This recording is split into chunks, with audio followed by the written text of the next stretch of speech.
Welcome to Scaling Up, using automation first thinking to advance your automation initiatives. My co-presenter Jason and I are going to talk through our journey with automation first thinking at Experian.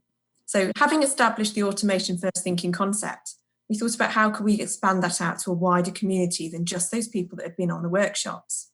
So using the workshop material as the base with the top Trump family and the deliverables, we generated the idea of the automation first thinking community of practice, which is a really basic concept, just set up on MS Teams site, where anyone that's interested in or involved in transformation or automation, or just wants to know more, is invited to join the community.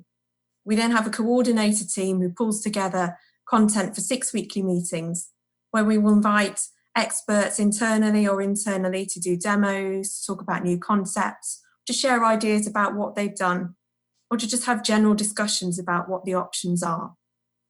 So the idea really behind the community of practice is to generate awareness and inspiration across the community, really bring that automation to life. So we do introduce some of our top Trump family on that site so people get to know them more. Collaboration, so sharing ideas and knowledge so we can reuse solutions, because one of the biggest benefits we've found is actually using solutions we've already got rather than reinventing the wheel. And we also use it as a site of education and training, and intelligence and expertise. So people can post on there any webinars that they've seen or good white papers, any market intelligence, and any news on existing or upcoming technologies we might want to be aware of. So that's automation first thinking community of practice is a new concept, it's developing, but it really will help to generate more and more ideas, and the scale of ideas that's coming through are growing as we expand on these concepts. So as we establish the community and the culture, the ideas really are ramping up, and we're having to think again about how we structure and think about that scale. So how are we doing that? There's 3 main things that we're focusing on now. One is, how do we prioritize all of these ideas that are coming through?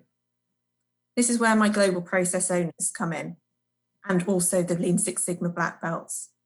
We've created an optimization framework where we're mapping out all processes end to end and putting data behind those processes, which gives us a really clear view about where the big opportunities are.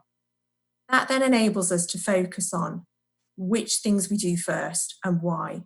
And if new ideas come in, we can slot them into those roadmaps and make sure that we're having the right conversations and putting all our resources into the right areas. That has the added benefit of allowing us to have a clear list of use cases. So if I want to go to Jason and ask him about what he knows that might be coming up or that we already have that can take something that one step further than we already have it, Jason can have a list of our top use cases and take those and look for options for us. And alternatively, Jason can come to me with a new technology that he's heard about and say, do I have any use cases for it? I then have a list of prioritized opportunities, which I can look down and see if there's anything I think is appropriate.